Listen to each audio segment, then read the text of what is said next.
Assalamualaikum warahmatullahi wabarakatuh. Bismillah walhamdulillah. Alhamdulillahillazi a'taz zakirin ma lam yu'ti ahadan minal alamin. Wa kataba alaihimul manazilal illiyin.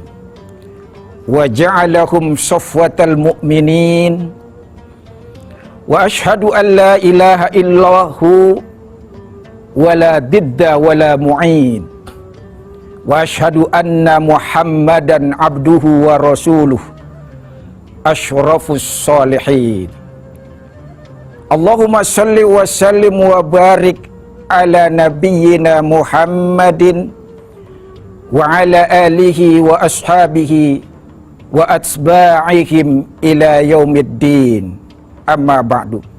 Ketika usia kita dari hari ke hari semakin tua, maka pasti akan semakin membuka peluang untuk mendulang salah dan dosa. Salah dan dosa inilah yang seringkali menjadikan hidup seseorang menjadi hampa, merana, nelangsa, bahkan boleh jadi menjadi sengsara. Demikian pula saudara, ketika semakin jauh kaki kita melangkah, maka ujian, tantangan, dan beban hidup pasti akan semakin bertambah. Dan biasanya saudara,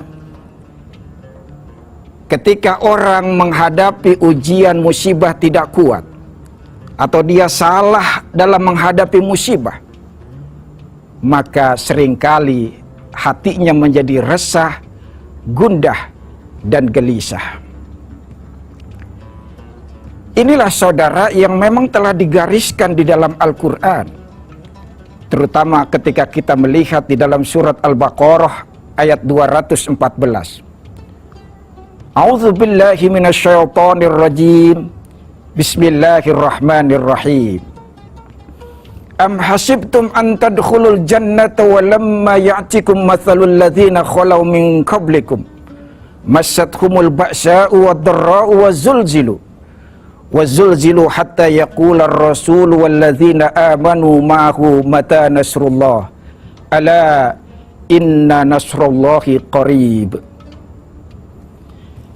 Dan apakah kalian menyangka bakalan masuk surga sementara kalian belum pernah mengalami apa yang dialami oleh orang-orang sebelum kalian? Mereka ditimpa penderitaan, kesulitan, bahkan digoncang oleh berbagai macam cobaan.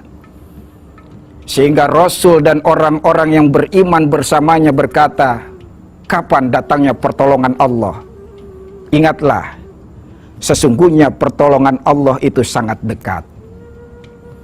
Saudara, para pemirsa TV One yang dimuliakan oleh Allah Subhanahu wa Ta'ala, di antara pertolongan Allah yang instan, yang telah disediakan oleh Allah, bahkan bisa langsung kita rasakan ketika masalah datang, tatkala mendera kesulitan dan susah akibat barangkali salah dan dosa serta maksiat yang diperbuat oleh seseorang, maka jawabannya, solusinya tidak lain dan tidak bukan melainkan kita diperintahkan untuk memperbanyak berzikir kepada Allah Subhanahu wa Ta'ala. Saudara, para pemirsa TV One yang dimuliakan oleh Allah Subhanahu wa Ta'ala, berzikir bukan sekedar amalan yang sangat dianjurkan, tapi dia memiliki keajaiban-keajaiban yang luar biasa.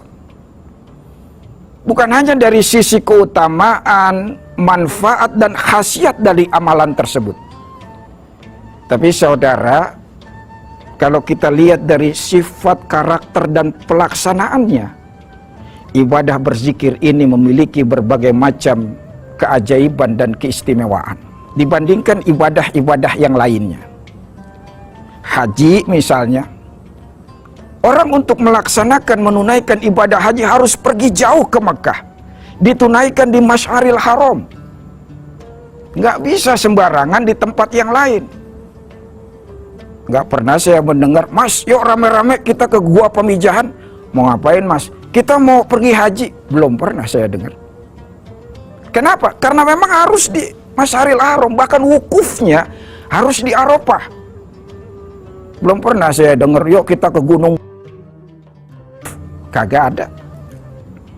Tetapi berzikir, Allahu Akbar, bisa kita lakukan dimanapun, tidak harus pergi ke Mekah, tidak harus pergi ke Gua Bundar, di sembarang tempat dimanapun kita berada, kita masih bisa berzikir. Bahkan mohon maaf, ketika kita buang hajat pun, sebagian ulama masih membolehkan berzikir dengan sir di dalam hati. Apalagi berzikir tidak perlu kostum khusus. Kalau haji, mau dia tentara, mau dia presiden, menteri, pejabat, melaksanakan haji, harus lepas seragamnya, pakaiannya, ganti pakaian ikhram. Tapi kalau berzikir, kita boleh pakaian apa saja. Yang TNI, Polri, silakan dengan uniformnya. Yang perawat, dokter, monggo dengan jubah kebesarannya. Yang karyawan, apalagi silahkan dengan seragamnya.